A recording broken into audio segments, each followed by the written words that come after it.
is every e-commerce store owner, commercial director, or sales director have one singular goal. It's to make sure that you're achieving at least 3 conversions per 100 visitors to your website. What I mean is for every 100 visitors to your website, you want to make sure that you're converting at least 3. Now, this will depend on the quality of traffic coming to your website. It's possible that you get 100 people to your website and 0 will convert if you're not doing the right thing. But how do you know what's working and what's not working? And how do you go about boosting the conversion rate of your Shopify store? You require a conversion rate optimization audit. And this audit I'm going to be talking about is going to be different to your normal audits that you find when you search online for CRO audit. I'm going to be talking about CRO audit from a practical perspective. I'm going to be talking about CRO audit from a holistic business growth, revenue, profit optimization perspective. This does not necessarily mean you have to do A/B testing.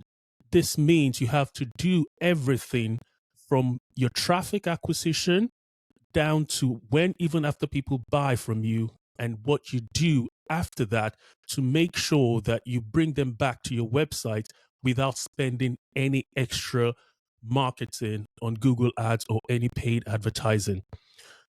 Conversion rate optimization does not belong to a CRO team. Ideally, CRO started way back in 2010, 2011. CRO started primarily by focusing on A/B testing, but a lot has changed over the years, and business people are more aware that, okay, the goal of conversion optimization is not a winning A/B test. It's actually year on year consistent revenue growth, whilst also making sure that you're not wasting money on advertising.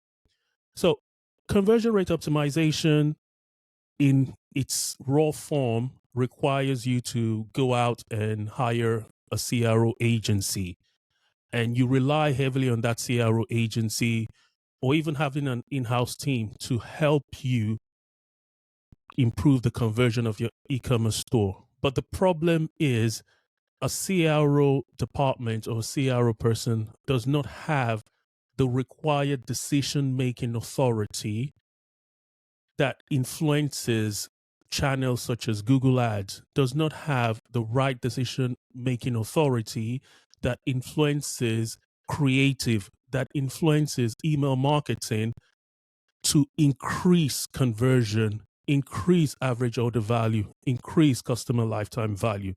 This responsibility sits on you as a Shopify store owner, you as a commercial director, whoever you are that marketing reports into you. Your responsibility is to make sure that for every 100 traffic that comes to your website, at least 3 of them converts. And out of that 3 that convert, at least 1 or 2 come back to your website and you kind of retain them without spending any extra money. So let's start by looking at what a CRO process looks like. When you're trying to keep healthy and stay fit or lose weight, you don't rely on just one single thing. You just don't rely on going to the gym. A lot of it requires you to have good sleep. A lot of it requires you to have a healthy routine. A lot of it requires you to go for walks and reduce your stress level. So the same applies to conversion rate optimization. For you to get increase in profit, you need to look at the end-to-end customer journey. Let's start by looking at, okay, what does a CRO audit process look like? In its raw form, a CRO process starts with you looking at your Google Analytics. Your Google Analytics out of the box does not really give you the kind of information that you require. So, as a business owner, you need to work with a Google Analytics expert, a GA4 expert, or if you're using Adobe, you need to sit down with them and you need to understand what are the traffic coming to your e-commerce store from mobile and from desktop and from tablet. That tablet is a metric or an important KPI that is often ignored because sometimes there's a mistake where it falls in between mobile or desktop.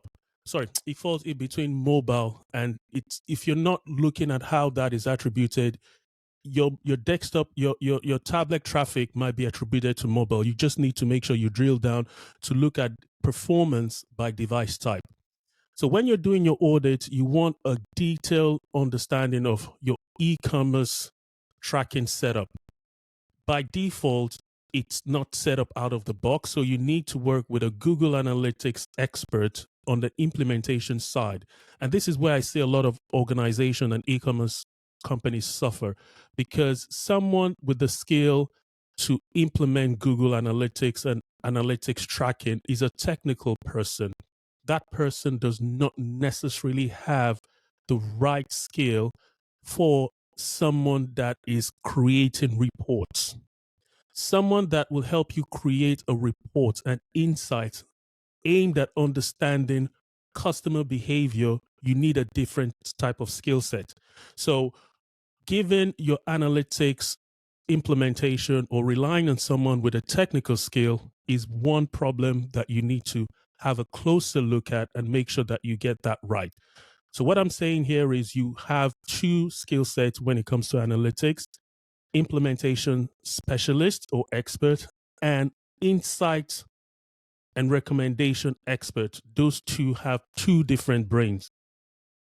So once you look at that, you make sure that your analytics set up correctly, your events tracking, and all the important insight that you need to collect from an analytics perspective is implemented. Then you also need to make sure that you have installed on your website a tool that can gather qualitative insights, a tool that can gather heat map and session replay information for you.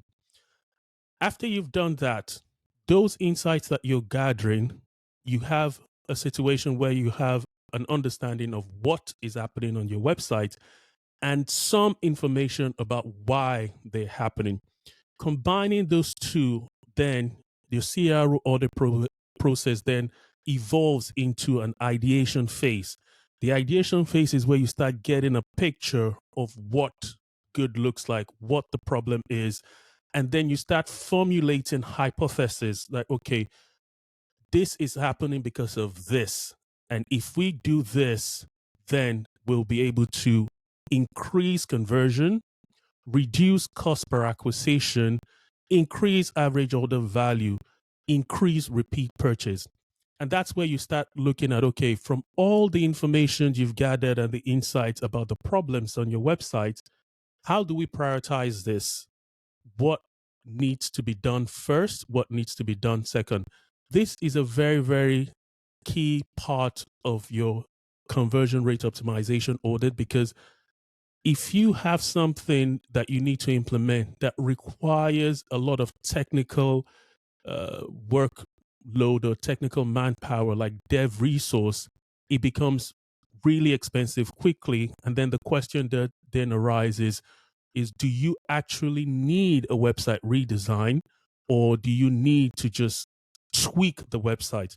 So that's where you get the prioritization part where it kind of starts giving you that detailed information that, okay, how do we prioritize this based on the impact and then the expected revenue impact?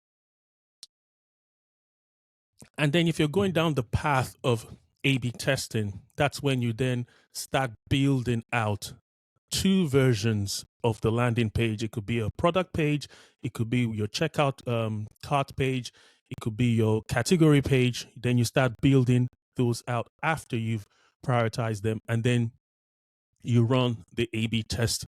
And you, in some instances, if you don't have the dev resource, after you have a winning test on your website, you then use personalization to implement that. So this is a snapshot of a CRO audit. You start by making sure that you gather qualitative and quantitative analytics insights. Based on those insights, you start gathering ideas of what the problems are, why those problems are happening, and then you start creating hypotheses as a solution to what needs to happen on the website. And mind you, all these hypotheses will be a list. You have a list for your homepage, you have a list for your category page, you have a list for your product page, you have a list for your cart abandonment page, or your cart pages. And those hypotheses, then you start prioritizing that which of those problem pages or those drop off points do you need to prioritize first to get the best results quickly. And then you start building and you use different A B testing solution software to do that. So for month one, so when you're approaching conversion rate optimization, approach it in a phased approach. For the first month of your CRO, you need to first look at your data. One thing I've seen in a lot of e-commerce store is the data integrity is a problem. You need to make sure that you are tracking the right information. If you have a bad data pool or your data is not 100% accurate, then you have a problem. I was auditing a website recently and I realized that that website analytics implementation has been bad for over 2 years before I started working on it. And a lot of CRO and optimization work had been done on the website. It begs the question, why or what exactly is happening if the quality of your analytics implementation has been bad for 2 years and you implement and all the data, all the information that you're getting from other sources, it's not really quality. So you want to make sure that you confirm the integration of your analytics with Google Ads, Search Console, your email marketing, and other third-party data platforms. Making sure that this in your first month before you even start doing conversion rate optimization is critical. It sounds like minor, but if you're working on bad data and spending your Google Ads budget on bad data, it's only going to expand the problem. It's going to cause more problems for you. You also want to look at, okay, what is your business objective? What is your business context? Looking at those data and understanding that, okay, how do we want to grow this business? Are we trying to get the first conversion at a break even, or even maybe you want to get it at a margin that is, although you want to run it, you don't want to run it at a loss. Maybe it's your second and third purchase. That's when you want to start ramping up the your profit. Or are you in a situation where you're looking to build a brand and sell to an investor or just exit quickly? These are all the questions that you need to look at based on your business model. Is it a subscription model after someone buys a product and they then have to buy other products to use that product? That will require a different approach to your analytics. But what I'm trying to say, for the first month, one of the things you need to develop is an analytics measurement framework. These will guarantee that your data that you're getting from your e-commerce Shopify store is good data. All your other third-party CRM and other search console and other important platforms are integrated with your analytics. And sometimes you need to also pull in offline data to make sure that everything is working in cohesion. So for the first month, you need to do your Google Analytics GA4 audit.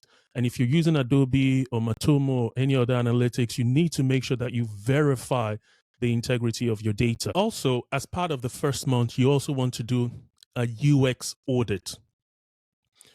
The UX audit is important because when some e-commerce stores are designed, sometimes the founder or the Shopify store owner relies heavily on a development agency.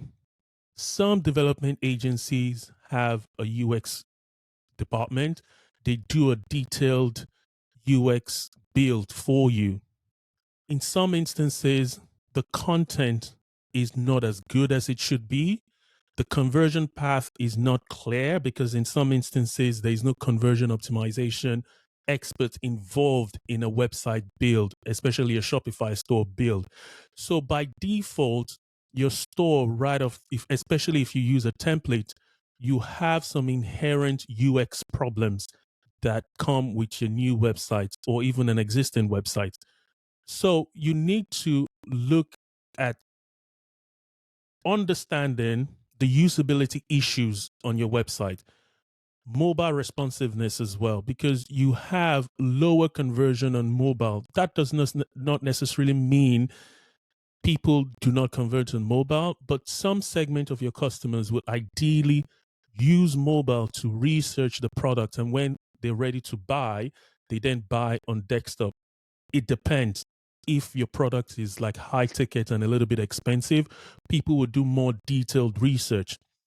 As part of your UX audit, you also want to look at your page load time. You want to ask the question, how long does it take for your product page, your home page, and every page on your website to load on desktop?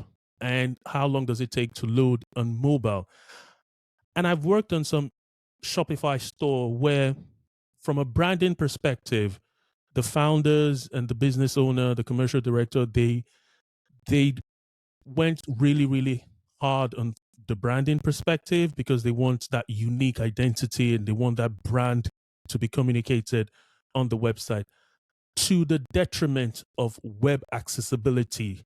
By doing that, some brand will cause you web accessibility issues, and that will become a problem. Another UX audit that you need to pay attention to in your first month when you're doing your CRO audit is to look at your checkout form usability. By default, stores like Shopify have a standard default checkout flow. That is where you need to look at doing usability testing to measure the impact or the effectiveness of your checkout funnel forms. And also, you need to look at the navigation as well, because navigation has a direct impact on your user journey and the funnel of how people get to know your brand, get to your homepage or your product page, and how they funnel through to your final checkout, payment, and thank you pages. So you need to make sure that you've installed a qualitative insight tool, session replay, heat mapping tool to get the best results for you from a qualitative perspective. And I've worked with clients in the past where they spend a lot of money on Google Ads, but when it comes to purchasing a qualitative insight tool to give you an understanding of how people interact on the website, it becomes a problem. So you need to set aside budget to make sure that your qualitative insight tools are top of the notch. You have the option of using free tool like Microsoft Clarity, but the question is, you get what you pay for. So my recommendation would be at the end of the first month, you want to have a UX quick win. This UX quick win does not rely on A/B testing because you do an audit of your website usability, mobile responsiveness, accessibility issue, form issue, navigation issue, cat issue. All those issues will give you UX quick wins that does not necessarily need A/B testing. And then, as part of the first month for your CRO audit, you also need to look at your Google Ads.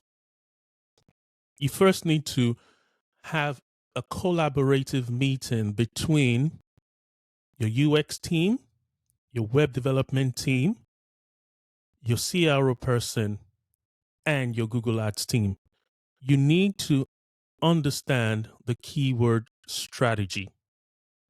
Keyword strategy done wrong would increase your cost per acquisition.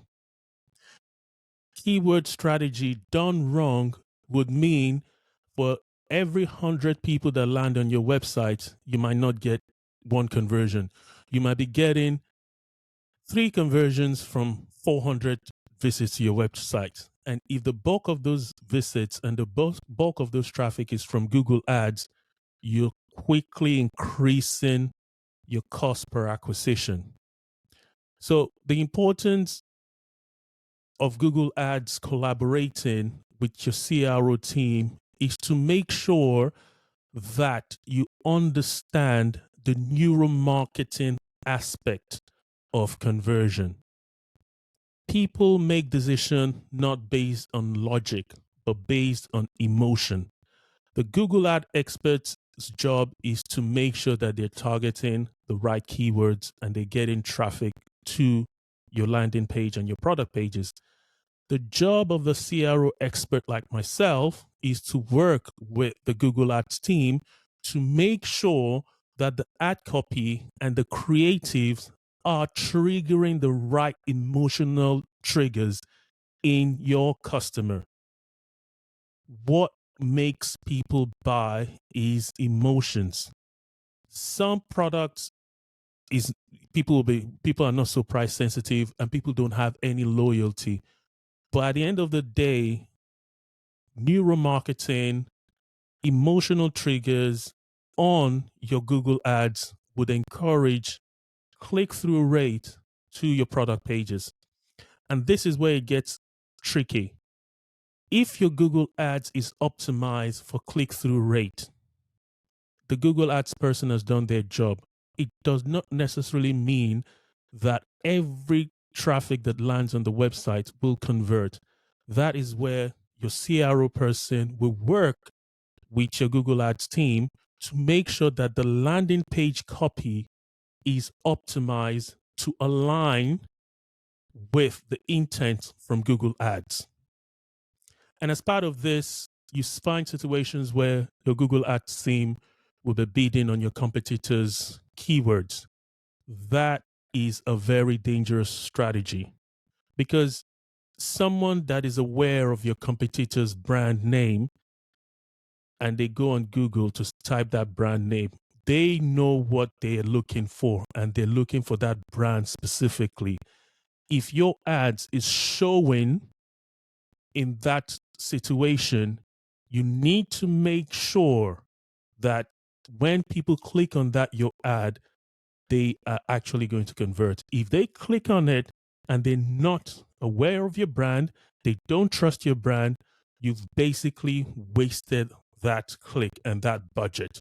So the synergy between Google Ads and other channels, that is the job of your conversion rate optimization expert with the strong backing from the commercial director, the Shopify store owner, to make sure that there is collaboration between Google Ads and your CRO. I've seen situations where even within agencies where there's a toxic relationship between the Google Ads team and the CRO team because they don't play as a team. But it's your job as a Shopify store owner and the commercial director to make sure that that collaboration does happen. And the action plan from this Google Ads audit is to make sure that you come up with a CRO and Google Ads action plan as your output. So in the first month, you're going to look at the first month of your CRO audit, you're going to look at your analytics audit. You're going to look at your Google Ads audit as well. And then you're going to look at your UX audit. In the second month of your CRO audit process, remember I said it's a 90-day program. For the second month, you want to look at, okay, let's start with the implementation. I mentioned earlier on that you need to have a UX audit quick win. That quick win you can implement straight away. The quick win is just to make sure that everything is aligned from a UX best practice perspective. Then you want to ask the question that, okay, how do we design a brand and a product value proposition, now you're going into the territory of content optimization. You also need to make sure that you're able to generate multiple A/B testing ideas and create a prioritized backlog based on impact and confidence and effort. What does this mean? So, firstly, your homepage, your product page, your cart page, the reason why people would move from your Google ads to whatever page you're targeting, ideally your product page, is because the content, that content could be video, could be text, and could be image that you presented to them in the Google ads or even in the organic search aligns with what they're looking for. So once you've triggered that interest, they click on it. And when they land, that value proposition that matches their intent also needs to be further communicated on your homepage, on your product pages, on your cart pages.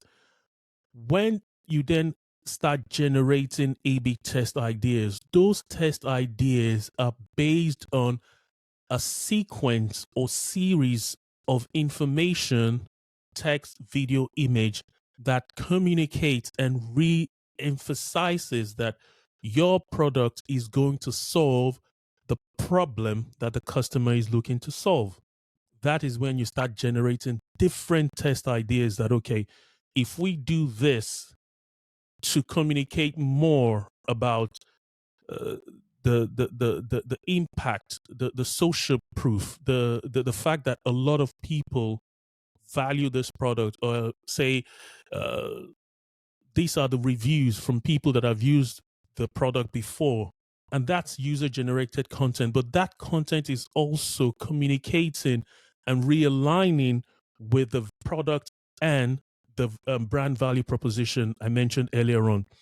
So for month 2, you're going to generate a list of test ideas, things that you're going to be testing. And then those test ideas you then put into a backlog. That backlog is something we use called Kanban, where you start pulling one at a time based on the impact and the confidence that you have that that test is going to give you the conversion uplift that you're looking for. So that's what you're going to do from month 2. And those test ideas, a test hypothesis is basically a statement. And the statement is like, if visitors to a product page are presented with a high resolution image, a high resolution video of the product, then we believe that it's going to increase conversion by 3 margins: 5%, 12%, 20%. So, what you're trying to achieve here is to increase the click through rate from your product page to your cart page, increase the click through rate from your cart page to the payment page. So, the whole metric that you're focusing on is click through rate. And that's primarily, in a nutshell, what conversion rate optimization is about. You increasing your click through rate on your Google ads to get people to your product page. You're increasing your click through rate on the product page that people click on the buy button and add it to cart.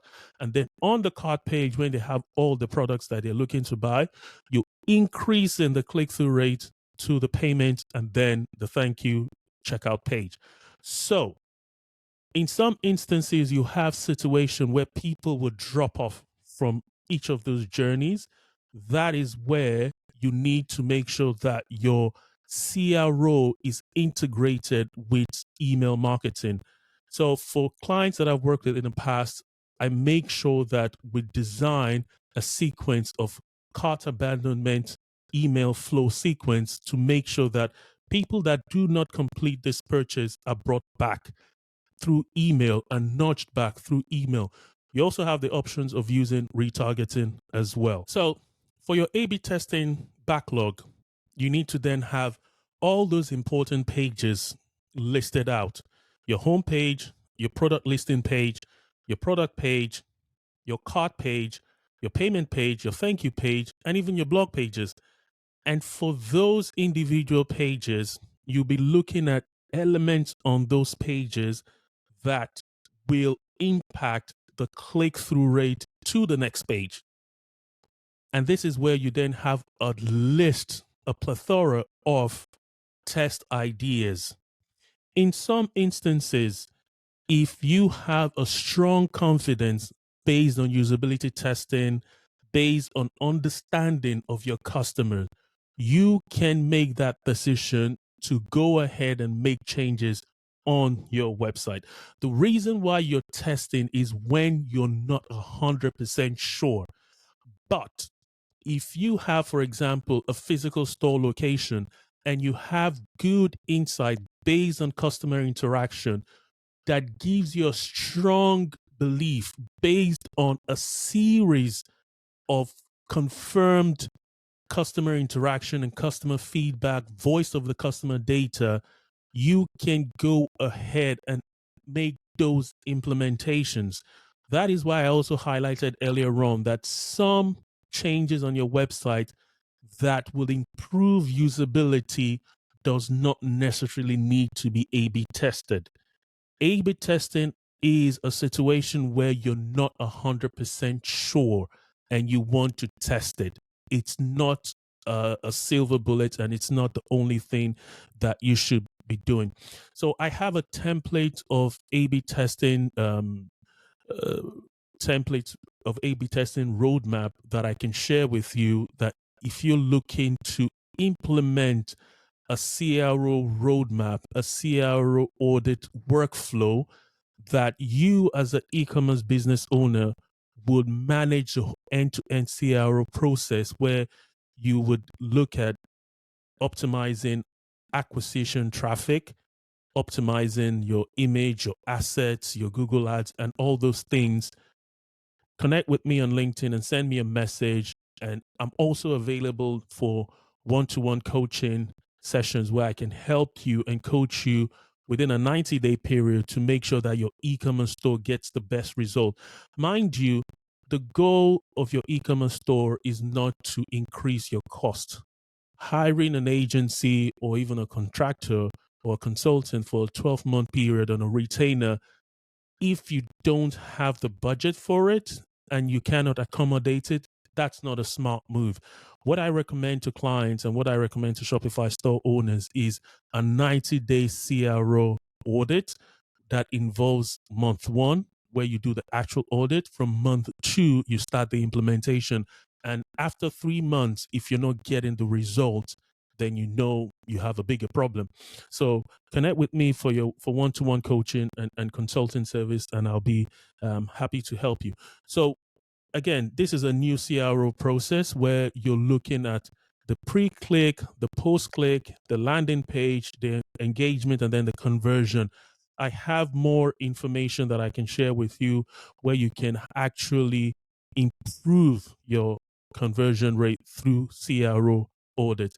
If you've enjoyed this podcast, connect with me on LinkedIn, subscribe to my YouTube channel, and follow me on all podcast platforms. Thank you very much.